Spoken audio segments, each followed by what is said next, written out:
Donc, qu'on se passe un peu des formalités d'usage. On va introduire, ainsi de suite. Ça nous fait aller droit au but. Pour bien comprendre ce qui sera développé aujourd'hui, il sera important de se mettre à jour de ce qui a été dit précédemment. Et aujourd'hui, nous ne pourrons pas faire ce travail. Je crois que le fichier de notre dernière rencontre est disponible. Donc, avec un peu d'effort, et j'encourage les chrétiens à fournir des efforts pour leur salut, chacun peut savoir ce qui a été dit. Qu'à cela ne tienne quand même, je crois que l'Esprit de Dieu nous permettra de comprendre ce qu'il y a à comprendre aujourd'hui au sujet des bénéfices de la communion avec Dieu. Nous avions précédemment défini la communion avec Dieu, ce qu'elle est, ce qu'elle n'est pas. Vous le comprendrez certainement aussi, même peut-être encore aujourd'hui. Et aujourd'hui, de manière spécifique, nous voulons parler des bénéfices de la communion avec Dieu. Le premier bénéfice que nous voulons aborder ce soir, c'est, quand je dis le premier, je ne suis pas en train de dire que c'est forcément dans cet ordre. Premier, parce que c'est le premier que nous allons aborder ce soir. C'est la présence active de Dieu. La présence active de Dieu. Nous sommes dans Jean chapitre 8 et le verset 29, dans la version du semeur. Je vais lire pour nous. Jean chapitre 8, verset 29. Oui, celui qui m'a envoyé est avec moi. Il ne m'a pas laissé seul, car je fais toujours ce qui lui est agréable. Ici, c'est le Seigneur qui parle. Celui qui m'a envoyé est avec moi. Il ne m'a pas laissé seul, parce que je fais toujours. Rappelons-le, on avait présenté, défini la communion comme étant un accord, comme étant une fusion. Alors, celui qui m'a envoyé est avec moi. Pourquoi? Parce que je fais toujours ce qui lui est agréable. L'une des choses que la communion avec Dieu vous apporte, c'est la présence permanente de Dieu. Dieu est présent et activement présent dans la vie de celui qui s'aligne sur ses voies. Vous allez comprendre pourquoi Dieu était si présent dans la vie d'Abraham et pourquoi il y avait cette relation interactive entre Abraham et Dieu. Abraham pose une question, Dieu lui répond. Et nous rappelons que Abraham marche avec Dieu. Quand Dieu lui dit quitte, pas, Abraham quitte et il s'en va. Et Dieu ne s'éloigne pas des voies qu'il a tracées. Donc quand Dieu te dit va à gauche, ce n'est pas pour que lui reste à droite. Dieu est là où il te demande de partir. Alors, c'est pour ça que nous aimons souvent expliquer et rappeler aux chrétiens. Quand tu prends une voie que Dieu n'a pas tracée pour toi, tu sors du manteau et tu t'exposes. Il faut que tu t'alignes. Ici, c'est le Seigneur qui s'exprime. Oui, celui qui m'a envoyé avec moi, il ne m'a pas laissé seul, car je fais toujours ce qui lui est agréable. Parce que je fais toujours ce qui lui est agréable, il ne me laisse pas seul. Dieu n'est pas irresponsable. Dieu est responsable. Quand il te dit de jeûner, il est avec toi. Quand il te dit de renoncer à la vie que tu menais, regardez un peu, Dieu amène des enfants d'Israël à quitter, si on peut le dire, la sécurité de l'Égypte, la sécurité alimentaire de l'Égypte. Les gars mangeaient bien. Nous allons le retrouver dans les plaines des enfants d'Israël. Oh, vraiment, en Égypte, voilà, il y avait ceci, il y avait cela. Ce n'est pas pour que Dieu les tue de famine après. Non. Ce qui va se passer dans le désert, c'est pas à cause de Dieu veille. La Bible nous dit que Dieu a tellement veillé que les souliers qu'il portait n'ont pas été abîmés. Dieu n'est pas irresponsable. Dieu est responsable. Seulement, il y a une erreur que nous commettons souvent. Je pensais faire une publication là-dessus hier, bon, mais l'Esprit de Dieu m'a résisté. Le problème, c'est que nous avons l'habitude d'attendre Dieu là où il n'est pas et là où il ne nous a pas envoyés. Ça veut dire que nous prenons notre direction et nous voulons que Dieu soit dans cette direction. Nous décidons de faire une formation selon nos calculs et nous voulons expérimenter la présence de Dieu dans cette voie-là. Là où il ne nous a pas envoyés, Dieu est là où il nous envoie. Amen. Dieu est, je veux que tu retiennes, Dieu est là où il nous envoie. C'est pour ça que quand vous allez écouter les témoignages des chrétiens, pas forcément des grands hommes de Dieu, vous allez trouver quelqu'un qui va vous dire, par exemple, l'homme que j'ai épousé, c'était la volonté de Dieu, mais au départ, cet homme n'était rien. Cet homme ne ressemblait à rien. Et quand vous écoutez la suite du témoignage de cette personne, vous allez constater que chemin faisant, la situation de cet homme a changé. Donc, Dieu ne t'envoie pas dans une voie pour t'exposer, pour t'abandonner. Non. Quelle qu'elle soit, je voudrais qu'on se comprenne bien. C'est pour ça que je prends différents exemples. Je vais parler du boulot, je vais parler d'un déménagement. Dieu est là où il t'envoie. Quand Dieu commence à te dire, mange désormais uniquement les légumes, ne mange pas après 18 heures. Il est là pour réaliser des choses. Il est là, il ne te lâche pas. Il est avec toi. Alors, c'est pour ça que j'aime souvent encourager les croyants. Lorsqu'à un moment, ils ont l'impression que c'est difficile. La question que je les amène souvent, alors la question que je leur pose toujours, c'est: es-tu certain que c'est ce que Dieu veut? Si tu es certain que c'est ce que Dieu veut, alors sois sûr que tu n'es pas seul. Peu importe la difficulté, peu importe la complexité, peu importe la lourdeur, Dieu n'est pas un lâcheur. Amen. Dieu n'est pas un lâcheur. Que la chair, que Satan, que les circonstances ne développent pas à toi cette fausse opinion. Dieu n'est pas un lâcheur. Je t'ai pris l'exemple du peuple d'Israël. Je t'ai pris l'exemple d'Abraham. Tu peux continuer, à mesure que tu parcours la Bible, tu vas découvrir que Dieu a toujours été. Même si au début, on a l'impression que, waouh, est-ce que c'est sûr? Quand je prenais cette décision, j'étais plein de doutes. J'étais plein d'incertitudes. Mais aujourd'hui, avec du recul, je me rends compte que c'était la volonté de Dieu et que Dieu a été avec moi. Quelqu'un me comprend? Quelqu'un me comprend? Donc, la présence active de Dieu est l'une des choses qu'on gagne. Parce qu'il sait que sans lui, nous ne pouvons rien faire.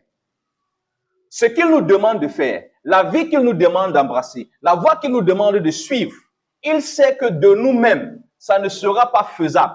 Se limitant uniquement à notre volonté, ce n'est pas faisable. Ce n'est pas faisable.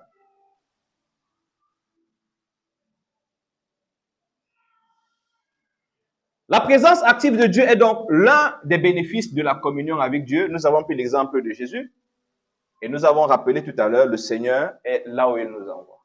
Alors, tant que nous nous alignons sur ce qu'il a dit, sa présence est là avec nous et je crois que nous aurons peut-être l'occasion de revenir tout à l'heure dans la phase des questions-réponses. Le deuxième bénéfice que nous voulons aborder ce soir, que nous avons été poussés à aborder, il peut y en avoir plusieurs, mais ce sur quoi l'Esprit de Dieu nous a orientés, c'est ce que nous évoquons, l'amitié de Dieu. L'un des bénéfices de la communion avec Dieu, c'est son amitié. Et l'amitié de Dieu a l'un de ses fruits auxquels plusieurs chrétiens aspirent. Pourtant, la Bible nous dit clairement comment ça fonctionne. La connaissance et la compréhension des mystères de Dieu. Beaucoup de chrétiens veulent connaître ce que Dieu a prévu. Ce que Dieu a prévu pour eux. Ce que Dieu a prévu pour leur famille. Ainsi de suite, ainsi de suite. Pourtant, nous avons dans la Bible des versets qui nous font clairement comprendre un certain nombre de choses. Et je voudrais que nous lisions ces versets ensemble. Ce soir, nous allons juste prendre deux. Nous sommes dans Jean chapitre 15 et le verset 15. Nous allons lire dans la version Parole de vie. Vous êtes mes amis si vous faites ce que je vous commande. Je ne vous appelle plus serviteur. En effet, le serviteur ne sait pas ce que son maître fait. Je vous appelle mes amis parce que je vous ai fait connaître tout ce que j'ai entendu chez mon Père.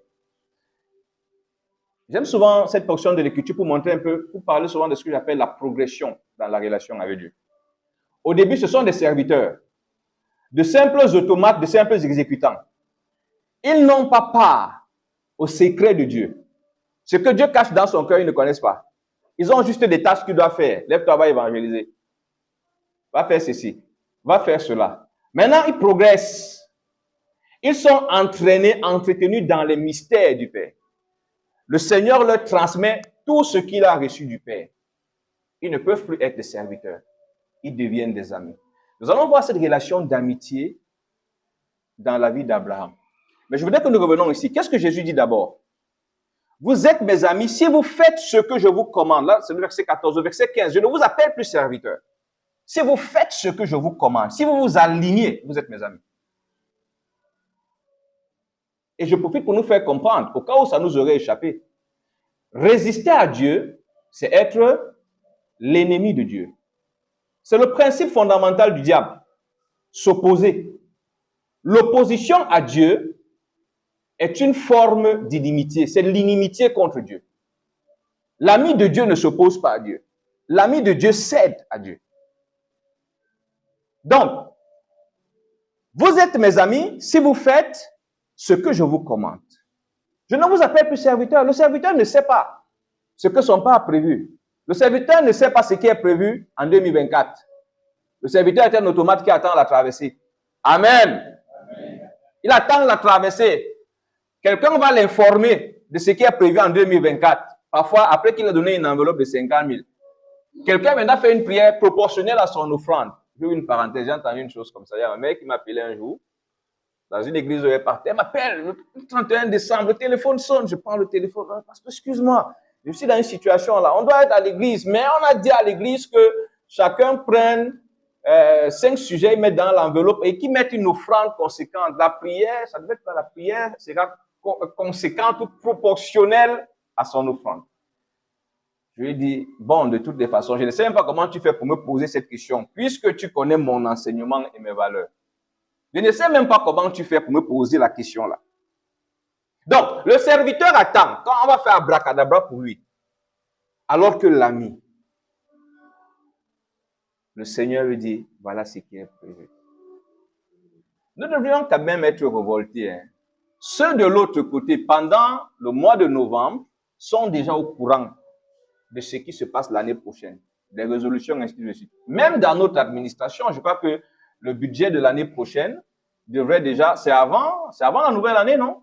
On est au courant. On commence à nous parler de la loi des finances, alors que nous ne sommes même pas encore entrés dans la nouvelle année. Mais c'est curieux. Il y en a même dans la salle, s'ils attendent le 31 décembre. Ils sont en train de faire la caisse, pour ceux qui peuvent faire la caisse. Parce qu'il faut qu'on déclenche la parole qui va leur dire en 2000. C'est que 2024, 2025 seront. C'est sûr. La nuit, cette fois-ci, c'est la nuit de ma traversée. Je vais recevoir la parole. Il y a une chose que vous allez constater. La communion avec Dieu ne tient pas compte du statut ecclésiastique. Vous avez compris? Quelqu'un peut être un anonyme dans l'église et être quelqu'un que Dieu connaît de manière particulière. Quelqu'un sur qui Dieu a une attention exceptionnelle. Il n'est personne. Entre-temps, il y a des gens là qui sont roublards. On a nos cols, on a nos gros titres, révérend, pasteur, apôtre, prophète, docteur, éclaireur des nations. Mais entre-temps, on fait beaucoup de boucans. Oh, il y a quelqu'un là, quand il éternue, le ciel bouge. Dieu le connaît personnellement. C'est pour ça que nous avons mandat de parler de ces choses, pour amener les hommes à l'essentiel. Parce que le reste là, ça devient une forme de distraction. À l'essentiel, ta relation avec Dieu. L'importance de cette communion. Regardez ce qui se passe. Le grand Dieu, dont il nous est dit, il est au ciel, il fait ce qu'il veut. De qui nous savons qu'il ne demande et ne rend compte à personne et ne demande l'avis de personne. Conçoit le projet de détruire Sodome et Gomorrhe. Vous avez bien lu la partie de la Bible là, elle me fait toujours frémir. Dieu s'arrête. Cacherai-je à Abraham ce que je vais faire? Dieu, pas un homme. Dieu s'arrête. Quand ton oncle qui est un petit préfet ici a décidé de vendre les terres du village, parfois tu constates seulement qu'il a déjà vendu. Son petit pouvoir de préfet ou de sous-préfet là, lui donne l'impression que vraiment, même quand tu es éternu, Christ ne tient pas compte. Regarde le grand Dieu. Qui marque un arrêt? Abraham est qui? Abraham ne peut pas s'opposer à Dieu. Mais Dieu s'arrête. Cacherai-je à Abraham? Parce qu'assurément, Abraham sera une grande nation. Dieu va causer avec Abraham. C'est après les échanges entre Abraham et Dieu que ce qui va se faire, va se faire. Mais il va causer avec Abraham. Un jour, je reçois, j'étais en mission dans une ville, et la maman de la maison qui nous accueillait, elle vient me dire, il y a tel prophète qui a dit ceci sur mes enfants, sur ma famille, il y a tel prophète qui a dit, j'ai écouté tout ce que les prophètes ont dit. Je lui ai posé la question, mais toi-même, Dieu te connaît, non? Quand je vois tout ce que tu fais là, tu fais ça pour Dieu. Mais je voudrais comprendre un peu, toi-même, depuis que tu marches avec Dieu, qu'est-ce que Dieu t'a dit au sujet de tes enfants? Mais pourquoi Dieu, quand je t'écoute, est obligé, il te laisse ici, dans la ville où tu es, il voyage, il part chercher un prophète là-bas une fois, il te laisse encore ici, toi tu es là tous les jours, tu ouvres la Bible, tu pries, tu t'abstiens, tu fais ceci, il quitte, il part encore de l'autre côté, il passe partout, sauf toi qui viens te tenir. Donc, il ne voit pas quand tu viens tout le temps te mettre à genoux. Il y a a même des choses à un moment qui doivent nous claquer dans la tête. Nous amener à nous dire, non, il y a quelque chose qui n'est pas à sa place. Parce que je tiens à te rappeler que lorsque Jésus est venu faire de toi son enfant, il n'a consulté personne. Et quand Jésus est venu, c'est parce qu'il voulait avoir une histoire avec toi. Il a utilisé ton pasteur, ton prophète, l'évangéliste, le docteur, ou bien même l'autre frère lambda. Mais c'était parce que Jésus veut avoir une histoire avec toi. Tous! Prenez même Paul. Il y a cette... Mais je crois que le Seigneur va aider celui qui veut comprendre. Je crois que celui qui est venu avec des bonnes dispositions, quelque chose va se passer et ça va changer. Somme 25, verset 14. Dans la version du français courant. Le Seigneur confie son secret à ses fidèles. Il les instruit des devoirs de l'alliance. Amen. Le Seigneur confie son secret à ses fidèles.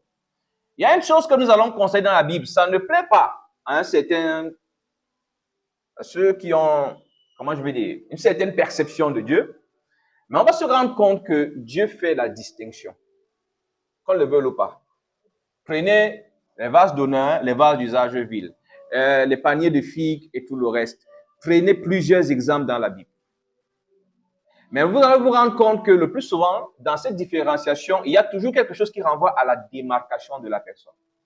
Revenons sur les vases d'honneur et d'usage vil. Si quelqu'un se conserve puis en s'abstenant de ces choses, il sera un vase. Donc le choix que je fais me place dans une catégorie. Le choix que je fais, le choix de vie que je fais. C'est pour ça que même dans nos assemblées, on constate, on peut avoir 100 chrétiens, mais l'expression de Dieu n'est pas la même dans la vie des 100 chrétiens. Vous n'avez jamais constaté? Nous tous on va à la même église, mais vous constatez que dans la vie de celui-ci, de ceci, c'est comme si Dieu a pris tous ses effets et il est parti habiter dans sa vie. Un jour, je rencontre un frère d'un ministère que j'estime beaucoup depuis ma jeunesse. Et dans ce ministère, on apprend aux hommes à vivre pour Christ. Je le croise, et pendant qu'on est en train de s'édifier, on se paie. Il me partage un témoignage. Il sortait d'une convention où leur leader a partagé un témoignage d'une expérience puissante qu'il a faite avec Dieu. L'argent a apparu dans sa commode. Un argent qu'il n'a pas mis. Et pendant qu'il partageait ce témoignage-là, le frère me dit qu'il y a une chose à côté qui lui pose la question. C'est le même Dieu qu'on sait. Et moi, je lui dis, il fallait lui renvoyer, il fallait retoquer en lui disant que regarde bien comment, quelle est la considération que ton leader donne à Dieu. Quelle est la place que Dieu a dans le cœur et dans la vie de cet homme qui vient de rendre ce témoignage. Tu ne peux pas donner à Dieu un petit espace comme ça. C'est-à-dire que ta relation avec Dieu, c'est le dimanche, quelques rares fois. Mais et c'est ça le problème. Les chrétiens contemporains, c'est des petits escrocs. Il y a la mentalité de l'escroquerie. C'est-à-dire que Dieu a une petite place. Que ce soit dans la gestion des 24 heures. Il y en a même dans les 24 heures, là, Dieu n'a pas 45 minutes. Il n'a pas. Parfois, même dans les 15 minutes réservées pour dire que c'est 15 minutes pour lire la Bible, il avait WhatsApp à côté. Donc, ça veut dire que même les 15 minutes, là, Dieu ne les a pas. Dans les petites 15 minutes, il vient encore enlever quelque chose. Que ce soit dans la gestion des finances, Dieu a l'étroit dans les finances de plusieurs croyants. Les gens, nous sommes à une époque où les gens ont réussi à développer les yeux au bout des ongles. Je suis presque certain que si je partais demander aux dirigeants de mettre les caméras dans les paniers d'offrande, ce qu'on va être effrayant. Parce qu'aujourd'hui, les croyants, pendant les offrandes, sont capables, en mettant la main dans la poche, de faire la différence entre le billet de 5 000, le billet de 500, la pièce de 500 et la pièce de 100 francs, et de choisir justement la pièce qui lui causera le moins d'inquiétude et d'instabilité dans ses petits projets. Mais entre-temps, Seigneur, je me repose sur toi, sur ce projet, papa, ce contrat. On veut de grandes choses comme ça là. Mais Dieu a une considération des restes. C'est quand ma journée, des choses importantes sont finies. Je profite pour ouvrir une parenthèse. Je veux comprendre comment les croyants continuent à faire. Et là, j'en parle parce que je reçois ce genre de choses. Comment tu fais? C'est quand tu as fini de courir derrière l'argent, de faire toutes tes choses, que tu décides que tu vas prier, tu vas communier avec Dieu vers 22 heures, le sommeil te vole et tu dis que il y a un démon de sommeil qui t'attaque. Il n'y a aucun démon dedans. Donne à Dieu le meilleur. Quand tu te lèves, donc quand tu es encore plein là, c'est l'équivalent des gens qui passent toute leur vie à vivre hors de Dieu. C'est dans la vieillesse qu'ils servent Dieu. Et un jour, il y a un pasteur de l'EPC. Ce pasteur m'a marqué dans mon village. Je suis allé en vacances. Et comme c'était dans cette chapelle tout petit, quand j'allais avec ma grand-mère, que j'avais été fasciné par les choses de Dieu. Donc je m'étais imposé, quand je suis allé en vacances, il n'y a pas d'église de réveil là-bas. Je m'en vais. Il y avait cette nostalgie, je veux repartir dans l'église. Et je suis tombé sur un pasteur, j'étais heureux ce jour-là. Le pasteur prêche, le message était intéressant. Et il déclare, moi je ne vais plus consacrer les anciens coulants. Jésus aussi veut les jeunes. Vous menez vos vies, c'est quand vos vies sont en train de finir que vous venez pour qu'on vous consacre. Je ne peux pas oublier ça. Ça m'avait challengé. Non, Jésus ne veut pas les restes. Cette attitude même est un mépris. Je veux que tu comprennes que chaque jour, par ton inconsidération de Dieu, tu méprises Dieu et tu te mets en difficulté. Mieux vaut ne pas faire. Je prends le cas de l'offrande que j'ai pris. Mieux vaut ne pas faire une offrande que de prendre la peine de sélectionner exactement ce qui n'a pas de valeur, ce qui ne pèse pas, ce qui ne te bouge pas pour aller donner à Dieu. Mieux tu ne fais pas. Tu reproduis le schéma de Caïn. Mieux tu ne fais pas. Il ne faut pas te mettre en difficulté. Je continue avec le même exemple que j'ai évoqué lorsqu'on pilotait le projet volontaire pour Christ. J'ai souvent observé ça quand les gens veulent faire les dons. Les dons ont nécessiteux. Quelqu'un prend exactement ce qui ne lui sert à rien. C'est-à-dire que ce qu'il avait jeté en bas du lit là, ça veut dire que l'autre est un dépotoir. Il va jeter ça, il va s'en débarrasser dans sa vie. Et après, tu es content que tu as fait des dons. Tu n'as pas fait de dons. Ce que tu as fait est insultant. Ne donne pas ce que tu ne peux pas utiliser. Si toi-même tu as jeté en bas du lit, ça veut dire que tu ne peux plus utiliser. Ne prends pas pour aller donner. Ne donne pas ce que tu ne peux pas voir ton enfant porter. Si tu fais par égard pour Dieu, tiens compte que Dieu voit au-delà de l'apparence. Ceux à qui tu donnes, ceux qui sont témoins ne voient pas. Ceux qui t'acclament, vraiment, c'est un grand donateur, ils savent. J'ai déjà pu rendre témoignage. Non, tu vois, la personne qui a donné le plus, c'est cette veuve-là. Les autres, tu as vu, ça avait l'air beaucoup. Ils ont donné de leur superflu. Donc, quand il est venu faire l'offrande de 100 000, là, en réalité, ce qu'il dépense à sa pause déjeuner, c'est plus que 100 000. Donc, les 100 000 qu'il a donné là, ça ne bouge rien dans ses entrées. Mais la veuve aussi a pris ce qui la met en situation d'insécurité. Comme pour dire, Seigneur, tu es ma sécurité. C'est pour ça qu'elle a donné. Donc, nous revenons. Le Seigneur confie son secret à ses fidèles. C'est à ses fidèles qu'il vient partager ses pensées profondes, ses intentions. Et vous allez vous rendre compte que il y a une nette différence. Si on pouvait mettre des caméras, vous observez le moment de prière, revenons dans l'expression de Jésus, d'un serviteur, et le moment de prière d'un ami, vous allez voir une différence. Ils n'ont pas la même approche de la prière. Ils n'ont pas la même approche. Celui qui a cette communion avec Dieu, et je reviens sur le thème que nous avons utilisé précédemment, qui est dans cette intimité avec Dieu, vous allez vous rendre compte que sa façon d'aborder Dieu est différente. Il y a une certaine consistance, il y a une certaine chaleur, il y a quelque chose. Qui a déjà expérimenté ça? Est-ce que vous avez déjà vu quelqu'un prier et vous sentez, vous avez l'impression que la personne que vous voyez là est comme dans un univers à part. Vous êtes témoin de quelque chose. Vous avez déjà vu ça? Ah non, je prie que tu aies l'occasion de le voir.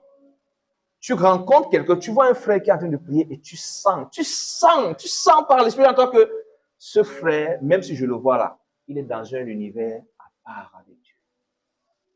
Après cause avec le frère, tu vas te rendre compte que sa perception de Dieu est profonde. Il a une autre façon de voir Dieu. C'est un David pour qui il ne peut pas donner à Dieu quelque chose qui ne coûte pas. C'est un Joseph qui ne peut pas faire une si grande chose contre son Dieu. Sa considération de Dieu est particulière. Du coup, quand il s'approche de Dieu, même cet accueil-là qu'il reçoit est particulier.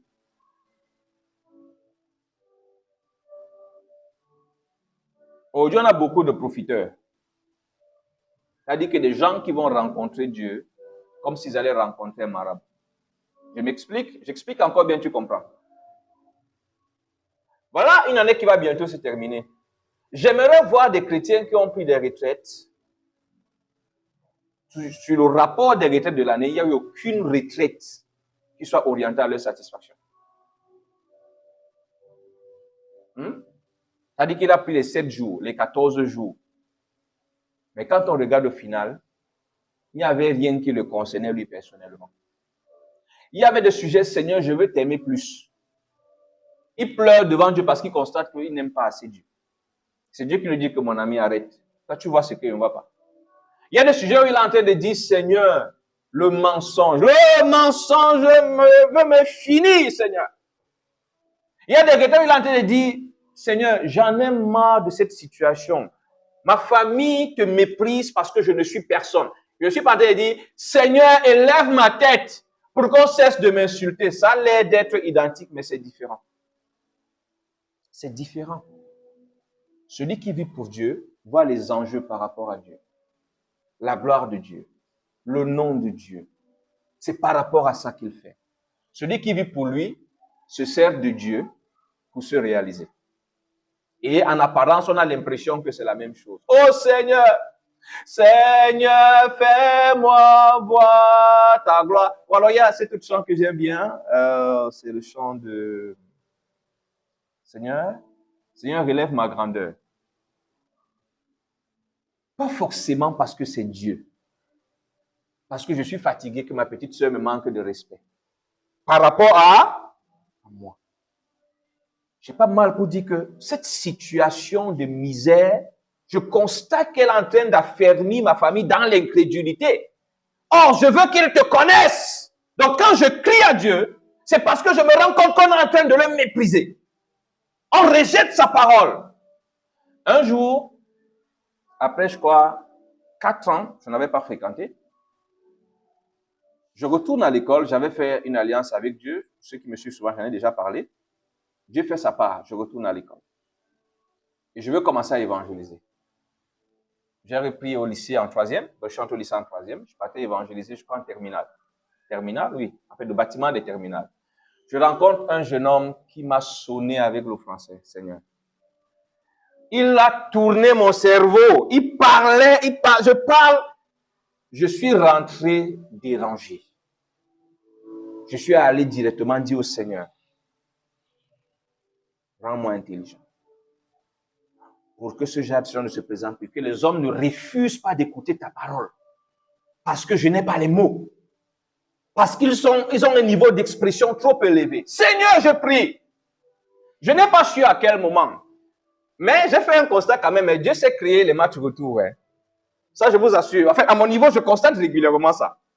Je suis parti évangéliser. Ce garçon avait échoué. Donc, j'arrive au secondaire. Je suis en seconde. Et là, je ne sais pas comment Dieu a fait. Parce que je me rappelle que la troisième en seconde, mes notes, c'est comme si Dieu avait ouvert mon cerveau. Et je repars évangéliser. Ah, non. Quand il monte avec son français, je monte. Il monte, je monte. À un moment, il descend. Quand il descend, oui, là, c'est normal. Il m'a écouté attentivement. Il a pris ma brochure. Et puis, je suis parti. Ce n'était pas Seigneur, je veux être le plus intelligent. Parce que je continue cette histoire. Lorsque, à un moment, cette intelligence m'a rendu orgueilleux. Parce qu'à un moment, je suis devenu imbu. Je trouvais que les chrétiens ont un niveau d'expression trop bas. Je laisse Nobel. Je trouvais normal qu'un chrétien parle, il cherche les mots, puisque je ne les cherchais pas. Parfois, je parle exprès, je fais exprès le même mot, je peux te le dire 5 fois. Je crois que je m'arrange, je te montre à quel point les mots, il y a une expression que j'emploie souvent. À un moment, les mots te font la cour, tu ne les cherches pas. Ils se bousculent pour savoir quel est celui qui sort le premier. Un jour, je suis en train de causer avec un frère, je constate que j'ai comme un bug. Je cherche un mot du registre familier, je ne trouve pas. Je fais un effort. Il voit comment je suis inquiet. Je me rends compte que quelque chose est parti. Je ne sais pas si c'est revenu. Moi, je trouve que je n'ai plus jamais retrouvé le même niveau d'expression. Mais c'était bon. Mieux ça et rester en Christ. Parce que si ça continuait là, je vous assure, j'avais une mémoire. Je crois que ceux qui ont fréquenté le lycée à cette époque-là et qui venaient aux réunions savaient. Je prêchais avec le Nouveau Testament bleu. Parfois, je le tournais comme ça. Je vous donne le verset. Je dis le verset sans ouvrir la Bible. Je développe, je finis toute ma prédication, je lance l'appel sans ouvrir la Bible parce que tout était dans la tête. Aujourd'hui, il faut que je note. Et il faut que je note même très bien. Mais ça ne me pose pas un problème. Si je peux parler de Jésus, si je peux continuer à être utile au Seigneur, sans avoir quelque chose qui me valorise, pour moi, c'est bon. Je ne sais pas si on se comprend. Donc, souvent, j'ai demandé, oh, Seigneur, je prie que tu me rendes intelligent. Je pose la question, tu veux être intelligent, pourquoi? Qui t'a dit que tu n'es pas intelligent? Par rapport à quoi tu veux plus d'intelligence? Ceux qui vivent pour eux veulent jouer aux escrocs avec Dieu. Oh Seigneur, pour ta gloire, Dieu sait. Et souvent, la suite, elle va confirmer. Donc, le Seigneur révèle ses secrets à ceux qui lui sont fidèles. Quand on va parler de la fidélité, on parle de l'exactitude. Donc, à ceux qui s'alignent, Dieu vient leur dire, voilà ce qui est prévu. Comme tu vois là, il y a un décès qui s'annonce dans ta famille. Comme tu vois là, ton pays va traverser une situation difficile, voilà ce que tu dois faire. Comme tu vois là, en fait, vous allez vous rendre compte que ceux qui sont en communion avec Dieu, qui ont développé une intimité avec Dieu, ils vous parlent. Quand ils vous parlent de Dieu, vous sentez vous-même qu'ils vous parlent des choses profondes. Pourquoi? Parce que les choses qu'ils vous partagent sont des choses que Dieu leur a transmises. Il n'y a que Dieu pour bien te dire comment l'adorer. Amen. Il n'y a que Dieu pour te dire comment il peut être satisfait. Il n'y a que Dieu pour te dire comment ces choses peuvent se faire. Oh, quand tu dis, Seigneur, je veux savoir vraiment ce qui te plairait. Il y a des gens qui prennent 7 jours de jeûne pour ça. 31 jours. Là où il y a d'autres qui vivent pour Dieu, ils ne prennent pas les 7 jours. Ils ne prennent pas les 21 jours. Parfois, pendant qu'il est assis, il est assis comme ça, il regarde la même télé que tu es en train de regarder. Dieu vient lui rendre ministère. L'humilité est une qualité rare. Et quand je lui parle de l'humilité, il finit.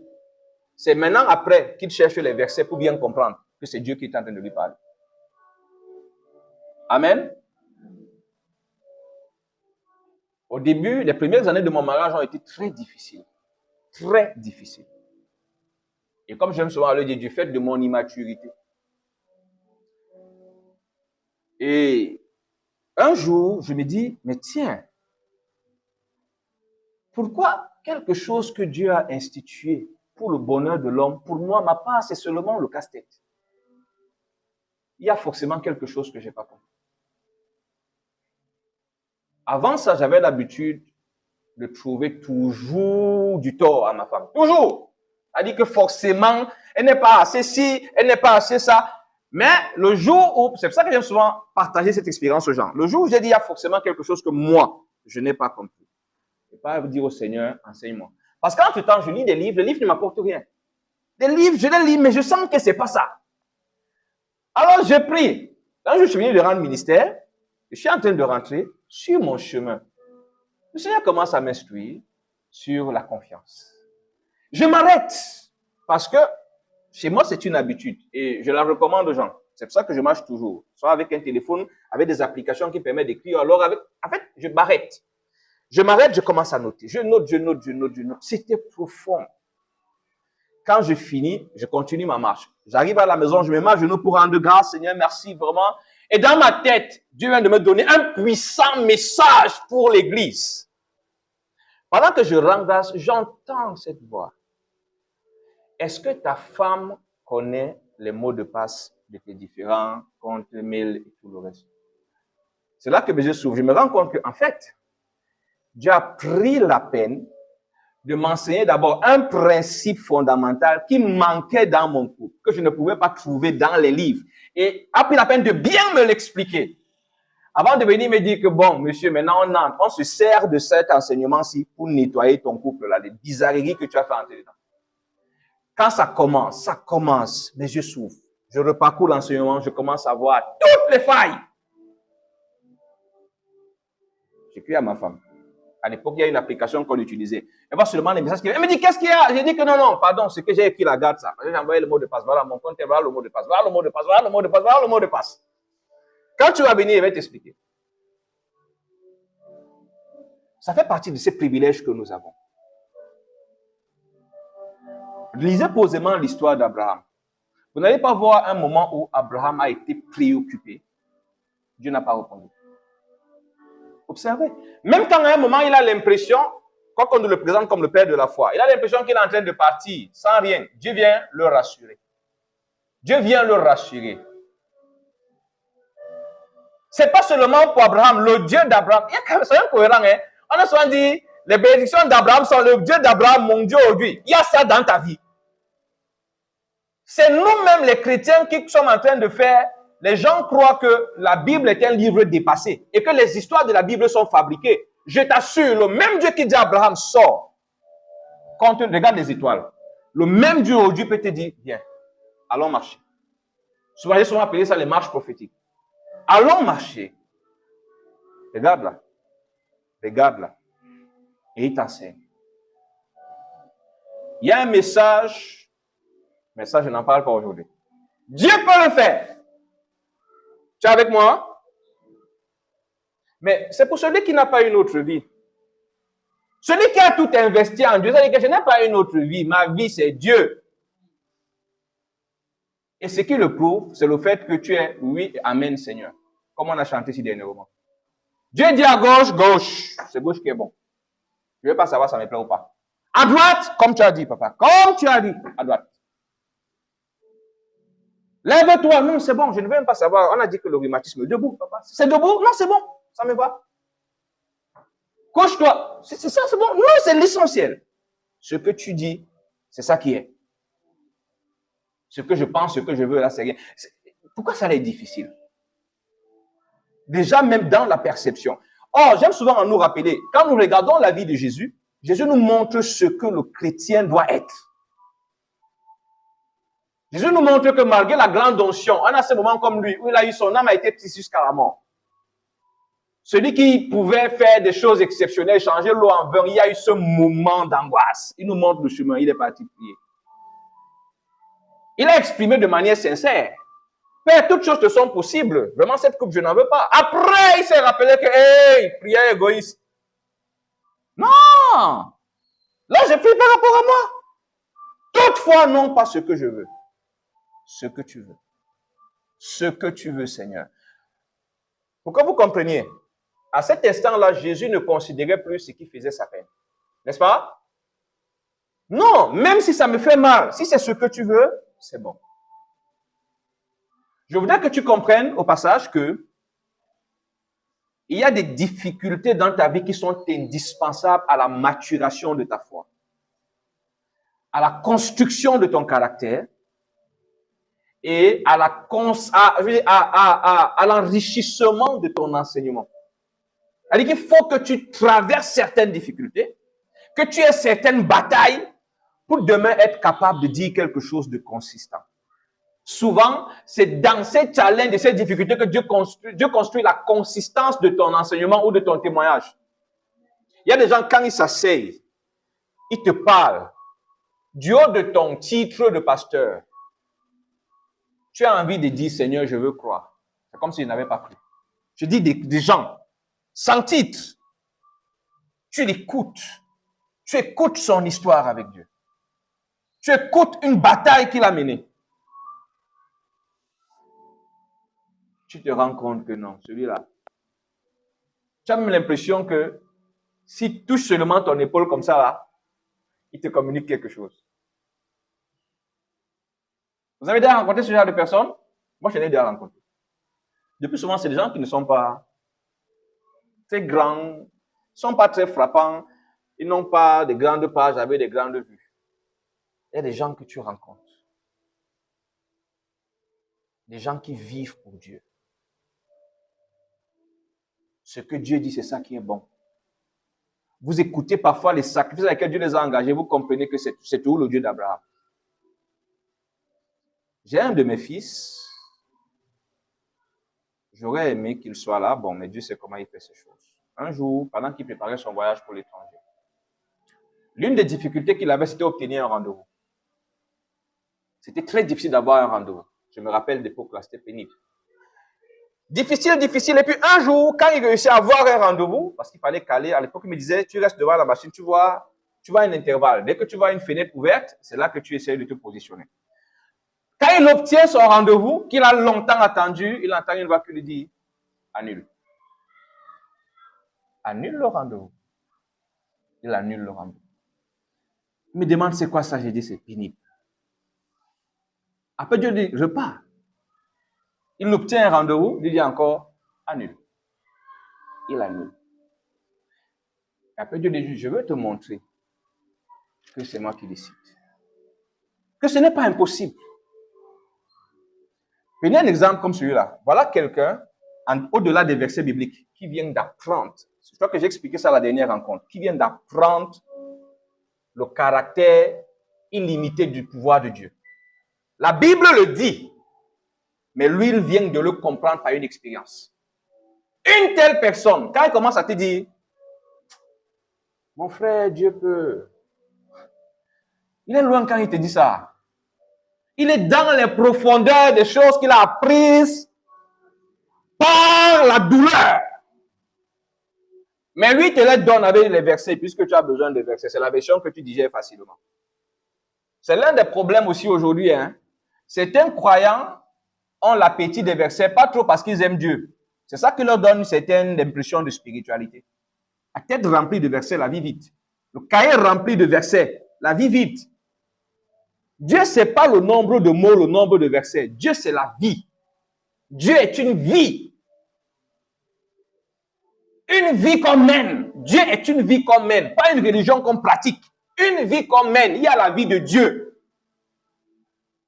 Tu es avec moi? Une vie qu'on mène et qu'on assume. Je connais un frère qui a eu une opportunité d'aller au Japon. Dans le cadre de son boulot. Ah, dans notre pays ici, quand tu as le genre d'opportunité là, tout est prêt. C'est pas lui qui paye. Et puis le grand patron arrive et dit, mon fils, non, tu n'iras pas au Japon. L'opportunité la donne ça à quelqu'un d'autre. Quand je vois la tendance des croyants avec lesquels je change ces derniers temps, tu te lèves, au nom de Jésus, esprit de garement, éloigne-toi de moi. Tu combats ma destinée. Simplement parce que tu vois comment, pour toi, en fait, il faut comprendre, lorsque tu as cette réaction, c'est la preuve que ta foi ne repose pas totalement sur Dieu. Celui dont la foi repose totalement sur Dieu, c'est que Dieu est le Père des opportunités. Tu ne vois pas une opportunité comme étant, si c'est fini, ma vie est finie. Non. Non.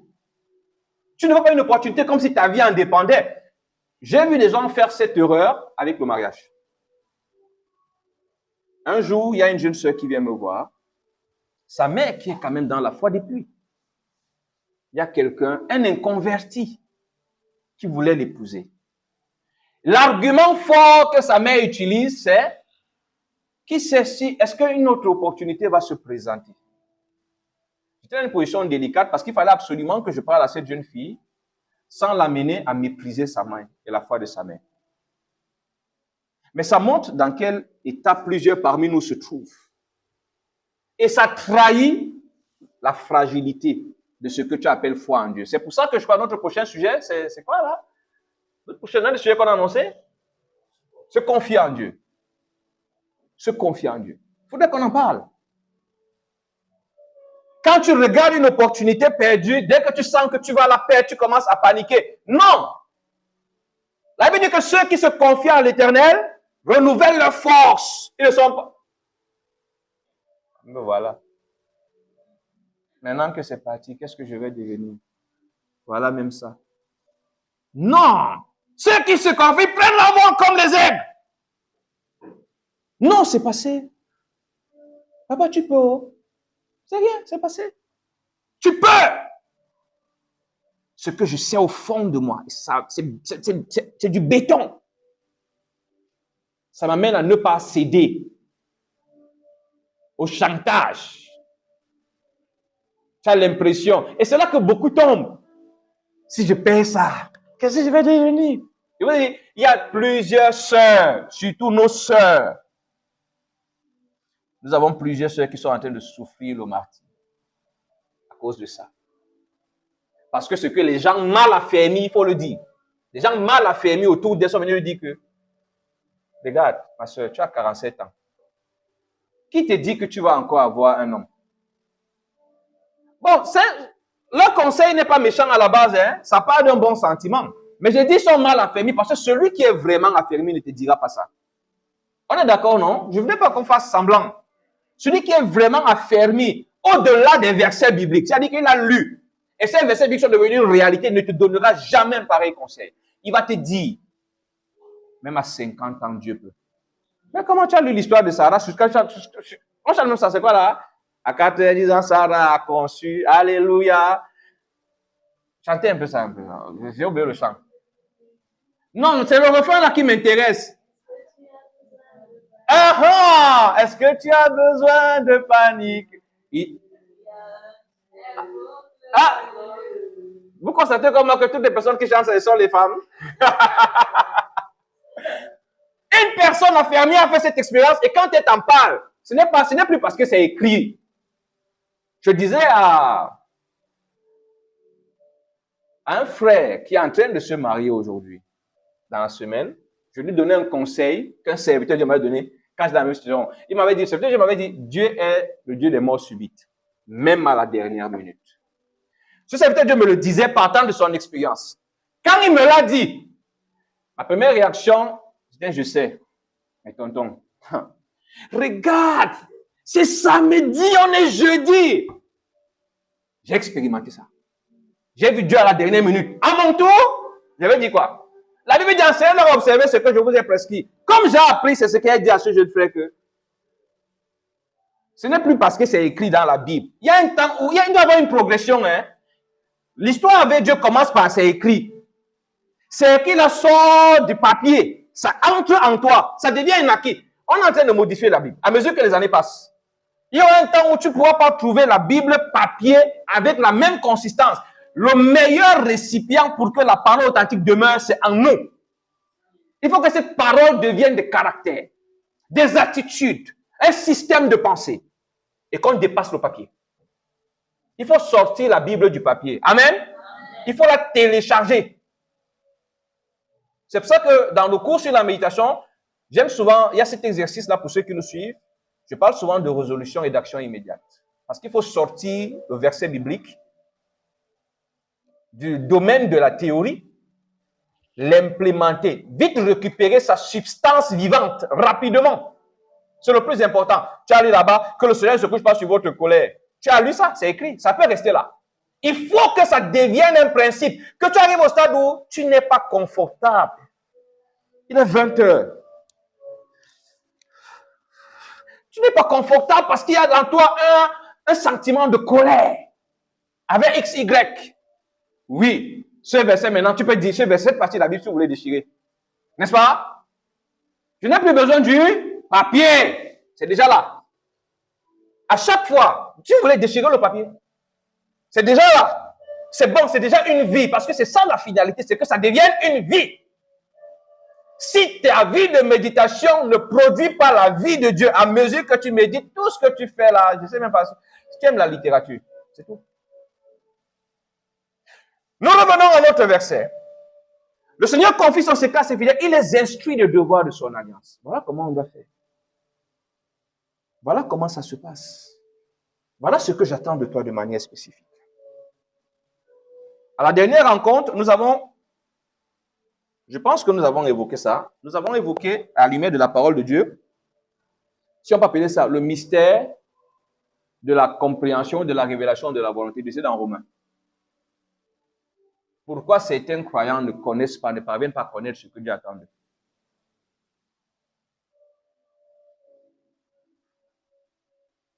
Donc, nous étions au niveau de l'amitié de Dieu comme étant un des bénéfices de la communion avec Dieu. Nous allons évoluer la confusion de tes ennemis. Mais avant, je ressens le besoin de revenir. Depuis que tu marches avec Dieu, parce qu'on fait toujours ça hein, depuis la dernière fois l'évaluation, est-ce qu'il y a des secrets que Dieu t'a partagés? Attention, les secrets ici, du peu que moi j'ai appris jusqu'ici, parce que je suis toujours à l'école, et je dis souvent que j'ai l'impression que même si je vis, j'ai la grâce de vivre à 80 ans, à 80 ans, je serai encore à l'école. Les secrets là ne concernent pas seulement les grandes révélations, les prophéties, hein, c'est aussi les enseignements. Les choses que Dieu vient t'enseigner sur la vie et qui te permettent de mieux comprendre la Bible. Ça peut sembler bizarre. Il y a des choses que Dieu te dit, c'est quand il te les dit, ça te rappelle des versets que tu as lus. Quand tu pars lire, c'est là que tu comprends très bien ces versets maintenant. Tu comprends mieux. Or, il est venu te révéler ce que tout le monde ne sait pas. Puisqu'il y a un fait aujourd'hui, les gens prêchent et répètent les mêmes choses. Si vous avez observé, quelqu'un va dire ce qu'il a écouté, il va définir la même chose et du coup, ça se répète, ça se répète. Ça manque parfois d'originalité. Mais Dieu vient, celui qui est dans cette communion avec Dieu ne répète pas, ce n'est pas un perroquet. Il donne des choses profondes. Parce qu'il épuise de là. Jésus dit que je vous ai dit, je vous ai enseigné, je vous ai transmis ce que j'ai appris de mon Père. Voilà pourquoi on est parfois fatigué quand on prie.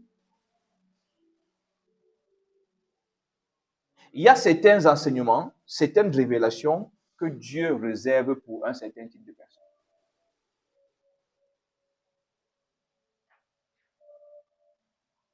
Il faudrait que tu puisses t'évaluer. Et ce n'est pas sorcier. Tu poses des questions depuis des années sur les mêmes choses. Comme si Dieu est insensible. Beaucoup de croyants en sont même arrivés à déprimer. Tu entends que c'est comme si moi Dieu ne m'écoute pas depuis que je prie depuis des années. Et pour finir, si un nouveau converti t'écoute, si un converti t'écoute, il n'est pas motivé à servir Dieu.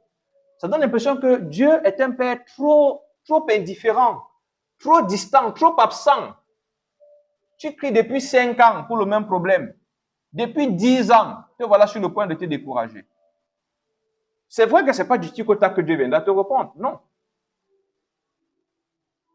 Mais ce qui est sûr, celui qui est en communion avec Dieu, les choses se passent différemment. Les choses se passent différemment. Parfois, il y a des questions qui n'ont pas besoin de poser à Dieu. La communion avec Dieu vous évite de poser ce type de questions à Dieu. Parce qu'en réalité, dans ce que Dieu te demande de faire, se trouve la réponse à beaucoup de choses. J'aime souvent aller dire, moi, je n'ai jamais prié pour le mariage. Jamais. Il y a des choses pour lesquelles je ne prie pas jusqu'à présent. Si je sors ma liste de prières, vous ne verrez pas ce type de sujet. Par exemple, je ne sais pas prier pour mes besoins. Tu me trouves en train de commencer à prier aujourd'hui, papa, il me faut 500 000. Non. Je ne te dis pas de ne pas prier. Hein. Mais un jour, peut-être on va se retrouver dans un atelier, je t'expliquerai, je te partagerai mon témoignage et mon histoire. Il y a des choses pour lesquelles tu vas prier, pourtant elles sont dans la direction que tu t'as demandé de prendre. Oh Seigneur, je veux quelqu'un qui va m'aider à pouvoir avancer dans mes études, ainsi de suite. Là où, quand Dieu était en train de te dire, oui, tu avais mis à cœur, commence le commerce des escargots. Lui, dans son plan, dans le commerce des escargots, tu devais rencontrer quelqu'un qui devait te demander, mais pourquoi tu vends des escargots? Tu dis, parce qu'en réalité, normalement, je devais faire autre chose, mais je n'ai rien. Je vends des escargots pour aller à l'école et la personne dit, je vais t'aider à aller à l'école. Voilà ce que Dieu lui avait prévu. Entre-temps, lui, il te dit, c'est un père, nos parents font ça. Ton père te dit que, va faire les dossiers. Il ne te dit pas que, il te dit, apporte-moi ton acte de naissance. Il ne te dit pas que son ami a demandé le dossier pour le travail. Si tu n'obéis pas, tu payes quelque chose, non? Nos parents font ça, non? Tu payes quelque chose. Donc, Dieu, il te dit qu'il va ramasser les escargots, tu vends. Et toi, tu es là, oh Seigneur! Oh Seigneur! Et entre-temps, tu trouves que les escargots, ça ne va pas, ça ne donne pas. Et ça fait 5 ans que tu es en train de prier, hein? Et ça fait 5 ans qu'il t'avait dit faire le commerce des escargots. Après, ça fait 8 ans, hein? Après, tu commences à aller dans les campagnes, on verse l'eau, on puge l'eau, on met l'eau dans les narines. On met l'huile partout. Nous sommes déjà à 12 ans. Après, tu commences à dire vraiment des histoires là, ça ne marche pas. Et tu deviens la proie. Beaucoup de personnes qui refusent d'être en communion avec Dieu, c'est eux, le plus souvent, qui sont la proie facile des manipulateurs et des faux prophètes. N'oublie pas ce que je t'ai dit au début. Dieu ne t'envoie pas dans une voie où il n'est pas. Donc, ce qui veut dire que tant que tu es avec Dieu, dans la voie qu'il a tracée pour toi, il sait te prémunir. Sauf lorsqu'il laisse que ça arrive parce qu'il veut t'enseigner quelque chose. Il sait. Il sait. Ceux qui refusent de s'aligner là, qui continuent à rester campés sur ce qu'ils veulent, ce qui leur plaît, ce qui m'arrange, ce qui ne m'arrange pas, ça ne me plaît pas. J'ai entendu récemment un chrétien dire, je sais que c'est à ce niveau-là que je trouve le problème avec Dieu. Mais c'est dur. Ça va me mettre dans trop de difficultés. J'ai regardé. Je lui ai demandé, est-ce que tu te rends compte de ce que tu es en train de dire? Est-ce que tu te rends compte que par cette attitude, tu as décidé de marquer un arrêt, de bloquer le processus de quelque chose que tu ne connais même pas, mais qui, d'après la Bible, est forcément pour ton bien, pour ta paix. Donc tu sais, mais tu restes tranquille. Et beaucoup le font. Il sait très bien. Dieu ne fait que mettre dans ton cœur, va voir ton oncle. Va voir ton oncle. Il te le montre peut-être dans un songe. Il te le dit peut-être quand tu es en train de méditer. Ou il vient comme ça, d'une autre façon, il te le fait comprendre. Mais quand tu penses à combien cet oncle-là, il croit que on vient chez lui parce qu'on vient pour manger. Quand tu penses au mal qu'il t'a fait, tu sais. Mais tu décides de t'asseoir. Quand Dieu dit que je t'instruis pour ton bien, si tu es attentif, ton bien-être serait. Quand Jésus t'a dit que vous êtes mes amis si vous faites ce que je vous commande. Le Jésus te dit que pourquoi est-ce que tu m'appelles Seigneur? Seigneur Jésus, alors que ce que je te dis, tu ne le prends pas comme une urgence et une priorité. Mais tu m'appelles Seigneur, pourquoi? Voilà autant de fausseté dans lesquelles on vit. Tu l'appelles Seigneur. Comment tu fais même, sachant que tu vis dans la désobéissance, de ne pas avoir honte, de te mettre à genoux pour dire Seigneur? Quand je sais que je suis en train de bagarrer avec Dieu, que je n'ai pas fait une chose que je veux, personnellement, c'est d'abord ça qui vient quand je viens prier. C'est ça qui vient d'abord. Papa, c'est difficile. Donne-moi la force. Accorde-moi de ne pas me tromper dans la poche. Accorde-moi de ne pas me tromper. Maintenant, après, on peut continuer les autres sujets. Mais tu sais pertinemment, depuis qu'il te dit que l'écharpe là, donne à la sœur, à telle sœur, ou à ta voisine, tu le sais. L'écharpe là, c'est ma tante qui m'a apporté ça de la Suisse, ça coûtait trop cher. Peut-être tu ne le savais pas. Pour ceux qui me suivent, j'ai l'habitude de le dire. Dieu ne parle pas pour rien. Depuis le livre de la Genèse, nous comprenons que quand Dieu parle, c'est pour créer. Donc, derrière chaque instruction de Dieu, il y a quelque chose qu'il veut manifester. Alors, à chaque résistance, il y a quelque chose que tu dis, je ne veux pas que ça se manifeste. C'est ce que je veux que tu retiennes. À chacune de tes résistances à Dieu, tu es en train de fermer les trous par lesquels certaines choses doivent venir s'installer dans ta vie. Plusieurs chrétiens ont des vies fades parce qu'ils ont fait le choix de fermer. Dieu ne fait pas bracadabra, ça apparaît comme la manne qui tombe du ciel. On se comprend? Je reprends cet exemple que je crois que j'ai pris la dernière fois. Dieu dit à Moïse qu'il va aller libérer son peuple. Moïse comprend qu'il a désormais un statut de libérateur. Mais qui le sait? C'est pas manifeste, n'est-ce pas? Il n'y a que Moïse et Dieu qui le savent. Les personnes ne savent pas que Moïse est le libérateur. Il faut que Moïse marque les pas. Quand Dieu dit, va voir Pharaon. C'est quand Moïse commence à marquer les pas dans l'obéissance que son statut de libérateur se manifeste. Entre-temps, Dieu a déjà fait. Il y a plein de choses pour lesquelles tu as fait. J'ai une nouvelle pour toi, hein. Mon ami. Il y a un temps et une énergie terrible que tu perds inutilement depuis des années. Tu as un certain nombre de choses. Ce matin à la radio, je crois que c'était à la radio ou bien c'était ici, quelqu'un posait la question et je lui répondais que parfois certaines choses ne changent pas parce qu'on prie là où on doit agir. Et c'est vrai. Tant que tu ne coules pas avec ce que Dieu a dit, ce que Dieu a prévu, ça va se manifester comment? Parce que ce n'est pas lui qui vient le faire. Il dispose. Il dit à Élie que va Sarepta, j'ai ordonné à une femme, ça c'est ce que nous lisons. Mais quand nous venons lire, Élie pose une action, non? Élie dit à la femme, va faire, il demande. Dans j'ai ordonné, il y a j'ai disposé. Mais tu dois marquer les pas. Tant qu'il ne part pas à Sarepta, qu'est-ce qui va se passer? Rien ne va se manifester. Ce que Dieu a prévu. En fait, Élie a faim, il n'y a plus à manger, le torrent a séché. Et Dieu a déjà répondu à la provision. Dieu n'a pas fait tomber. Dieu était capable d'envoyer encore le corbeau. Dieu était capable de manifester la nourriture. Mais non, Dieu a pourvu à la nourriture là-bas. Cette nourriture était encore invisible. Donc, tant que Élie ne bouge pas, il va mourir de faim. Et il va faire comme certains croyants contemporains. Ah Dieu! Mais voilà, j'ai fini! C'est fini! J'ai fini! Oh, Dieu n'y est pour rien. Dieu a réglé le problème depuis. Et il t'a donné la clé en te disant, va s'arrêter. Quelqu'un me comprend?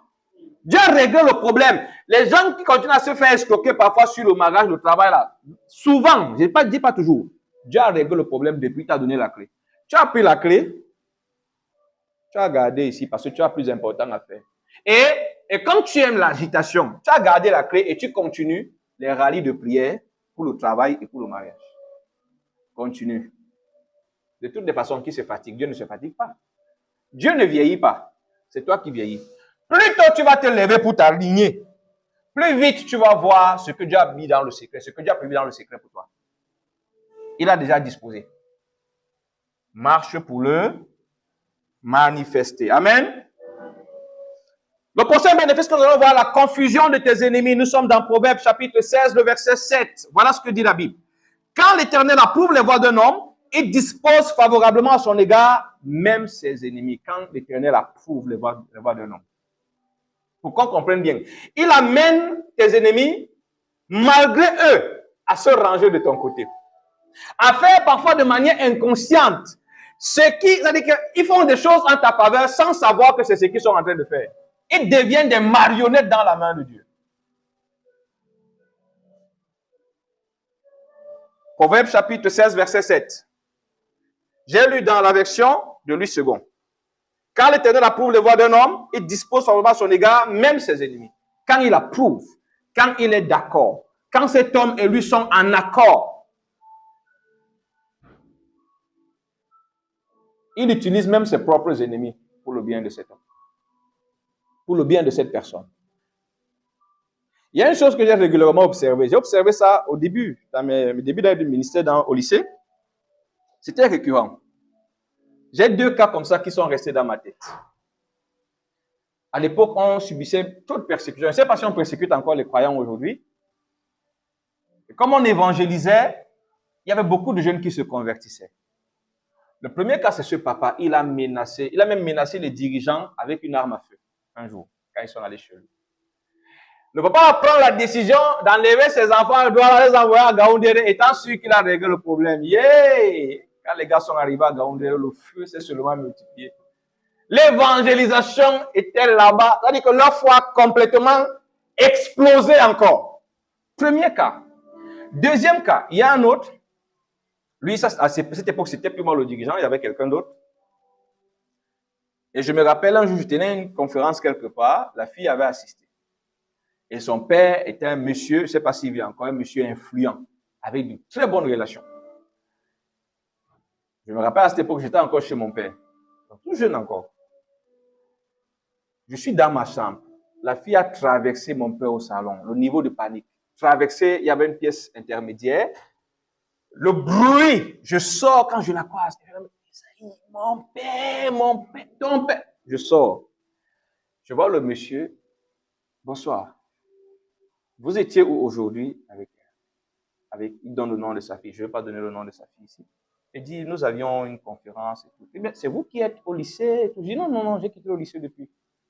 Ok, merci. Hein. Il se retourne.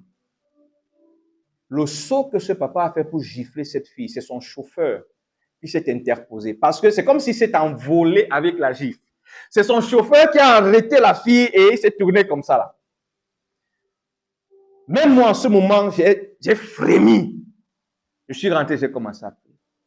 Le papa là a tout fait. Maintenant, il prend la fille, qu'il envoie au Canada. Il s'est dit qu'il a réglé le problème. Sauf que les retours qu'il a maintenant, c'est qu'on lui dit, sa fille évangéliste dans les métros. C'est vrai, la folie est encore à un autre niveau. Maintenant, elle est arrivée là-bas, elle a rencontré le genre de frère que j'aime, le ministère dont je vous ai parlé tout à l'heure. C'est ce que j'aime particulièrement. C'est des gens, à la base, on leur a appris à vivre pour Dieu. Les gars, évangélistes, ils quittent du Cameroun pour aller faire le boucan là-bas à l'aéroport. On lui dit non, ici, ça ne marche pas comme ça. Ça ne marche pas. On ne force pas un enfant, on ne traîne pas un enfant comme ça. Donc, et ça arrive de manière récurrente. Celui qui croit, à un moment, il croit qu'il est en train de te désobéir, il est en train de te faire du tort. Même à l'époque de Jésus, quand ils ont voulu décider de sa destruction, ils étaient en train d'accomplir ce que le prophète avait dit. Eux, ils étaient persuadés qu'ils sont en train d'exercer un trop grand pouvoir. Or, ce n'était que des marionnettes. Ce n'était que des marionnettes. Quand Dieu approuve, c'est pour ça que j'aime souvent à dire ceci, il faut qu'on conserve cette assurance. Ce matin, on en parlait encore à la radio, de dire, Seigneur, tu peux. Je reconnais que tu peux tout et que rien ne t'est impossible. Je reconnais.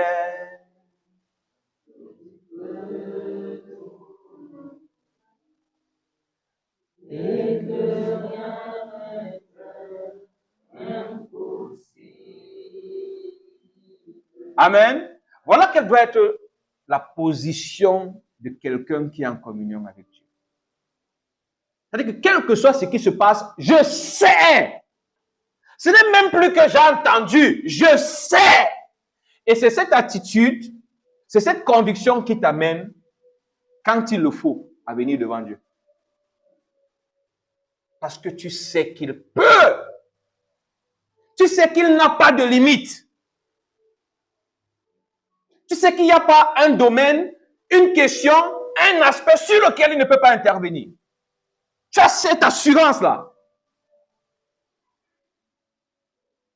Tu sais très bien qu'on a dit, l'être a dit qu'il va se lever, il va désormais venir, il va détruire ta maison. Tu reviens, tu dis, Seigneur, c'est vrai, c'est écrit dans Romains 8. Toutes choses encore bien de ceux qui aiment Dieu. Mais je sais également que cet homme, malgré ses relations, ne te dépasse pas. Je sais qu'il ne peut réaliser que ce que toi tu as décidé.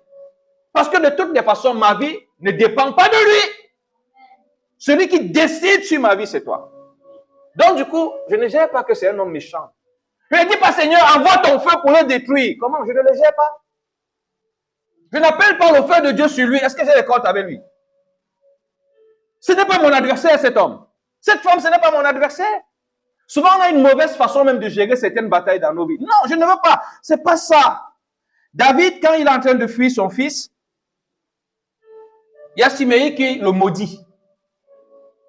Alors son homme de main lui dit, donne-moi le feu vert, je décapite le type là. Il dit, hey! S'il me maudit, c'est que Dieu lui a dit, maudit David. Qui suis-je? Laisse ça en bas. On se confond souvent. Et cette expérience de David que je vous ai contée a marqué ma vie. Parce qu'en fait, Dieu me parle à travers cette expérience pendant une période de ma vie. Et depuis, difficilement, je me plains des gens. Difficilement. Je dis difficilement parce que je peux me tromper. Hein. Je peux pas demander de faire, mais difficilement. Et je dis que si Dieu veut, tu vas faire ce que Dieu veut que tu fasses pour moi. Tu vas faire. Donc, je ne vais pas te gérer. Tu n'es pas mon problème. Comment? Je n'ai pas un contrat avec toi. Je n'ai pas un pacte avec toi. Je ne t'ai pas donné ma vie. Souvent, même te mettre en colère contre les gens, c'est le signe que tu as mis une partie de ta vie entre leurs mains. Adresse-toi à celui à qui tu dis que tu as tout confié. Comment tu peux venir, tu confies toutes les clés de ta maison à quelqu'un? Un bandit vient voler, tu peux demander au voisin pourquoi. Adresse-toi à celui à qui tu as remis les clés de la maison.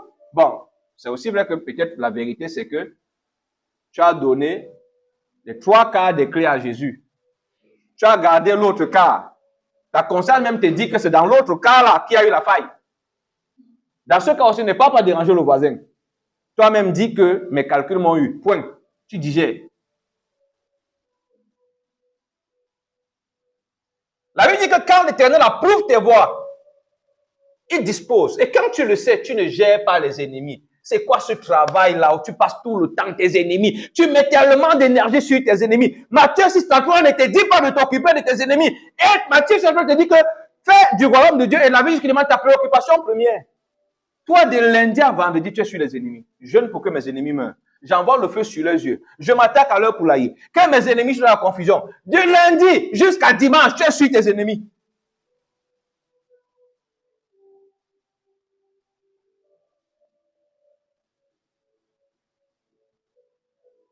Un autre bénéfice, la productivité. Nous sommes dans Jean chapitre 15, verset 4 à 5. Jean chapitre 15, verset 4 à 5. Je vais lire encore. Demeurez en moi, je demeurerai en vous. Un sarment ne saurait porter du fruit tout seul sans demeurer attaché au cep. Il en est de même pour vous. Si vous ne demeurez pas en moi, vous ne pouvez porter aucun fruit. C'est le verset 4. Verset 5. Je suis le cep de la vigne.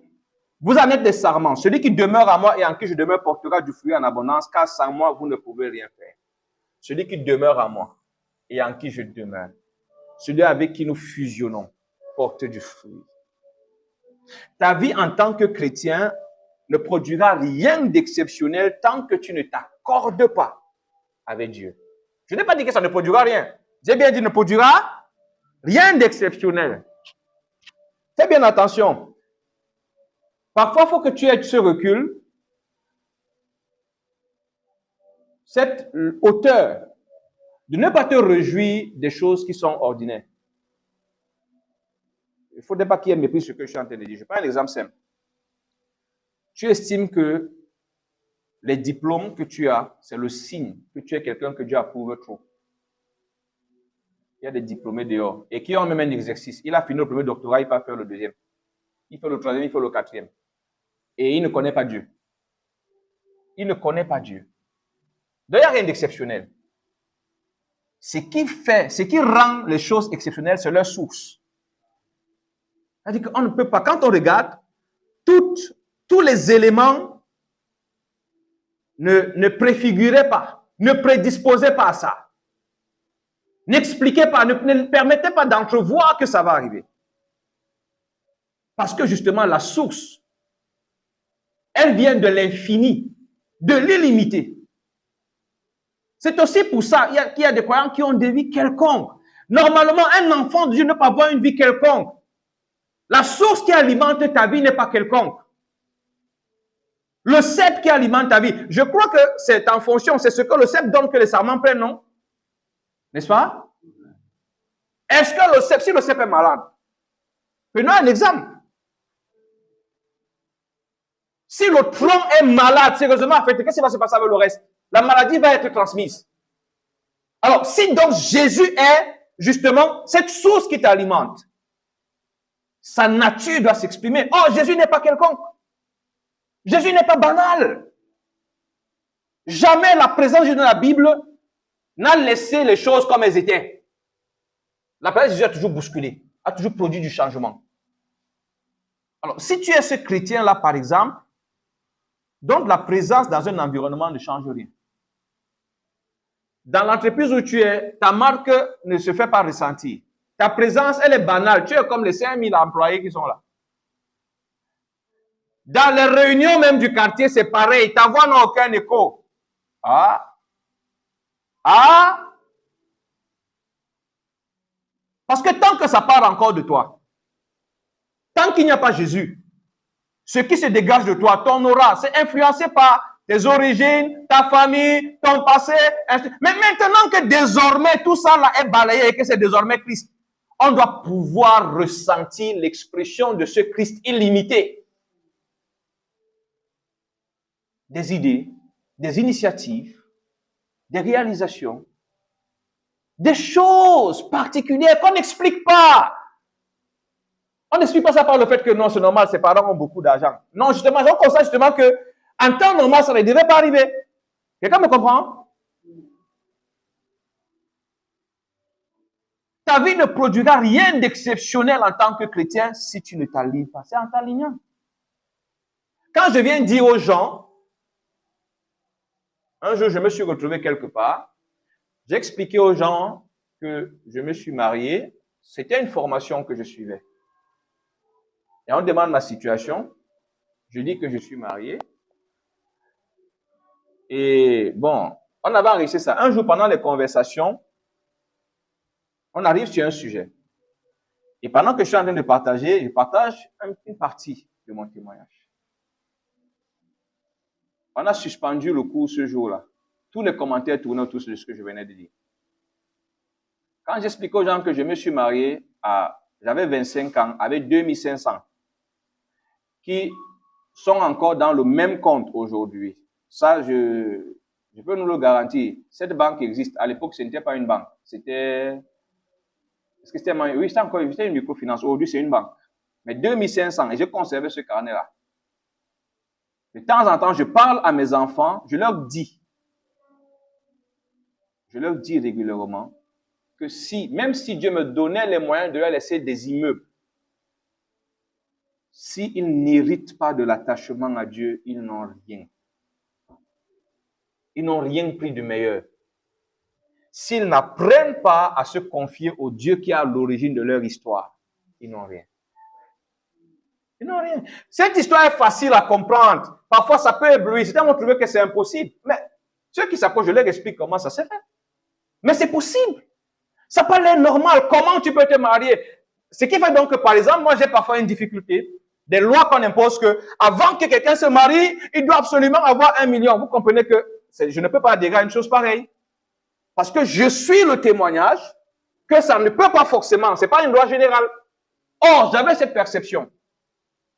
Mon pasteur, sous qui j'ai grandi, un jour, il me demande, Charlie, tu ne te maries pas? Je dis, non, papa, non, je ne suis pas marié maintenant. Avant de me marier, il faut que j'ai 1 million en banque, que j'ai ceci. Il sourit. Il me dit, si tu attends ça, tu ne vas jamais te marier. Le mariage, c'est une marmite, une cuillère. Ah non, non, non. C'est vrai que j'avais beaucoup de respect pour lui. Je l'ai écouté, mais ça ne passait pas. Parce que dans ma perception, ça ne passait pas. Ça ne passait pas. De commencer. J'ai pris au mot une marmite. J'ai imaginé toute la misère que ça représente. Est-ce que je savais alors que mes pensées ne sont pas vos pensées, mes voix ne sont pas vos voix? J'ai dû apprendre ça. Un autre, je suis aussi, mais je vais vous conter l'histoire. Si je vous montre ma photo quand je me mariais, essayez d'imaginer un criquet qui met un 3 pièces. Maintenant, imaginez même que ce criquet a jeûné 3 jours avant de mettre le 3 pièces. Ça vous donne une idée de ça à quoi je ressemblais. Donc, on va voir ce que vous voyez aujourd'hui là. Et j'aime souvent parler aux jeunes filles. Je leur dis, et à cette époque, il faut rappeler, mon épouse avait des prétendants. Moi, je ne représente. Il n'y a même pas de comparaison. Un jour, ma belle-sœur, une de mes belles-sœurs, offre pour cadeau, ça devait être à notre 10e année de mariage, la photo de ce jour-là. Elle avait agrandi. Et quand on la met au salon, nos filles à la maison sortent. Hé, maman!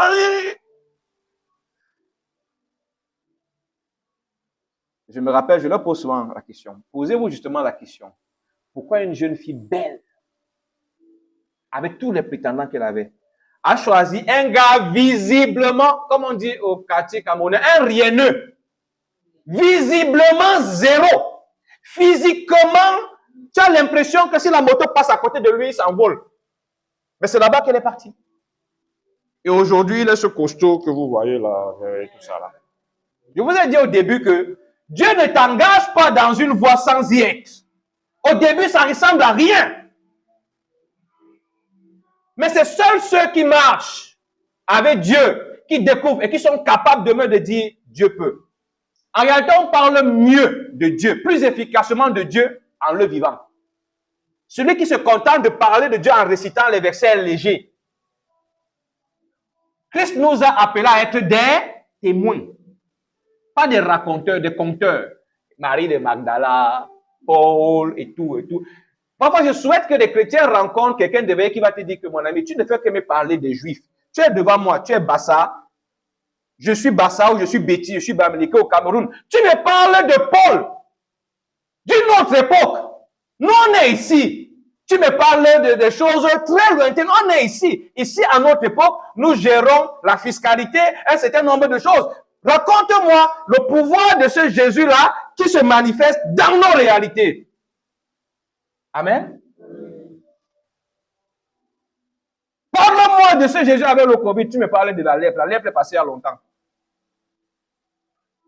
Et c'est ça qui donne l'impression que Jésus est resté dans le passé. Dieu est resté dans le passé là. Tout ce qu'on présente aux gens, c'est les histoires du passé. Comme si quand Dieu a fini, entre-temps, il est mort. Peut-être il a été momifié. Le vôtre, le mien, non, il est vivant. Le mien, il est vivant. À l'époque, avant que je me marie, quand on disait que les gens se mariaient avec des gens, je riais, je trouvais ça bizarre. N'est-ce pas, moi-même, je suis là-dedans maintenant. C'est la même histoire. 2500 qui y sont jusqu'à présent. Donc, il faut peut-être qu'on fasse très bien les calculs avec les gens là. Est-ce que ça produit des intérêts? En fait, l'histoire, c'était qu'il y avait 10 000. Et dans les 10 000 qui étaient là, 7 500 appartenaient à la structure. Donc, c'est pour ça que je dis que moi, il y a 2 500. Normalement, c'est 10 000. Mais 2 500 m'appartiennent. Donc, multiplié par 16. Si après la rencontre, quelqu'un peut me dire ce que j'ai gagné. Ok, donc, on peut avancer. La productivité. Tant que Christ, tu es connecté là, à ce qu'il a dit, tu vas produire. Des choses vont se manifester. De nouvelles réalités. Des choses qui ne sont pas banales, qui ne sont pas quelconques.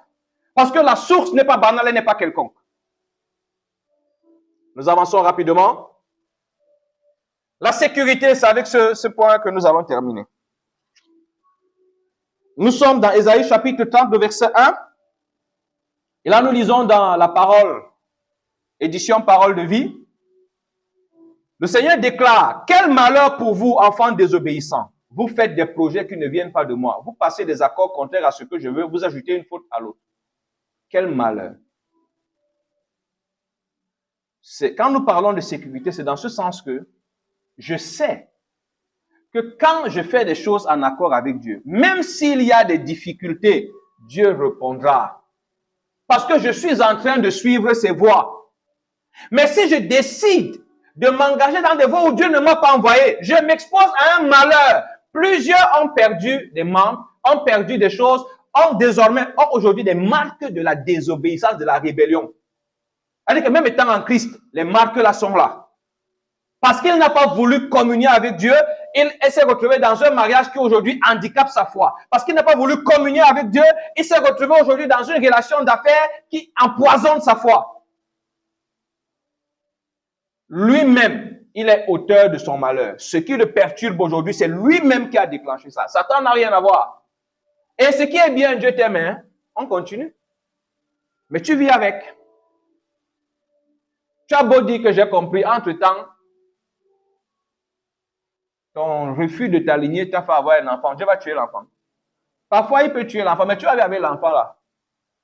De temps en temps, quand tu vas voir l'enfant là, tu vas dire aux chrétiens désormais, la désobéissance n'est pas bien, les frères. On dit Amen.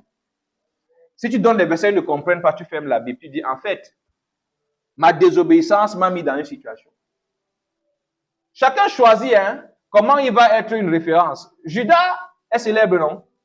On parle de Judas Iscariote, non? Il est célèbre dans le négatif. Les choix de vie que tu fais définissent l'histoire que tu laisses, l'histoire que tu construis. Et il faudrait que nous fassions attention. Donc, la sécurité se trouve en ce sens que tu sais que Dieu est avec toi. Et même s'il y a les batailles, il viendra te montrer ou te dire comment tu vas faire. Mais quand tu es seul, tu t'exposes. Quand tu choisis tes voies, la Bible dit dans le livre de Proverbes que l'insensé choisit sa voie, mais c'est contre l'Éternel que son cœur s'irrite. Quand ça devient compliqué, pourquoi Dieu a fait? Tu te lèves parce que tu as entendu qu'il y a la loterie.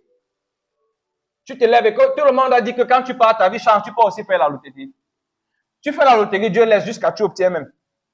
Tu pars, et puis à un moment, tu te retrouves dans un endroit très compliqué. Et tu commences à dire, le Seigneur a vu. Pourquoi il a laissé? Pourquoi il a laissé? Dieu lui-même a laissé. Pourquoi? C'est ce que le Proverbe dit. L'insensé choisit sa voie, mais c'est contre l'Éternel que son cœur s'irrite. Maintenant, Dieu devient coupable du choix que tu as fait de faire sans lui. Je terminerai en rappelant cela. En Christ, tu es ignorant. Tu es comme ce gars qu'on a sorti de la forêt et qu'on a déposé dans une des plus grandes capitales du monde, le pays le plus développé. Tu ne sais ni comment on appelle un taxi, ni comment on traverse la route, ni comment on fait, ni la valeur, tu ne connais absolument rien. Tu as besoin qu'on te guide. Je veux que tu comprennes bien. Voilà ce que c'est que la nouvelle vie en Christ. Voilà comment il faut comprendre Matthieu 11, 28 à 29, quand il dit, mettez-vous à mon école, alors laissez-moi vous instruire.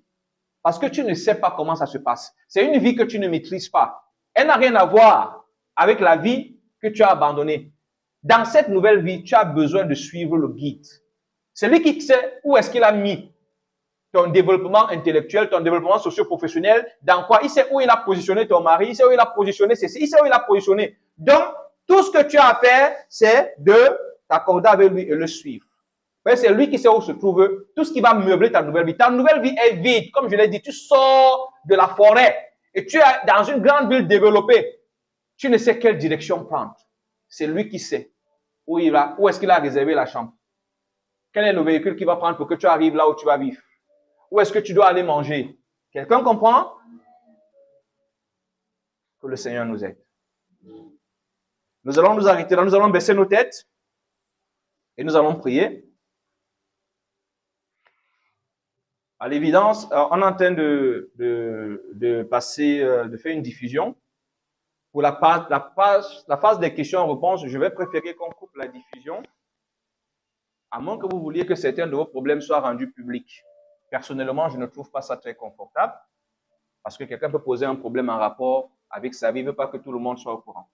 Donc, nous allons prier, après on va couper la diffusion. C'est aussi pour ça qu'il faut que ceux qui veulent assister aux rencontres, qu'ils viennent physiquement, parce que la phase des questions-réponses, on ne peut pas la rendre publique.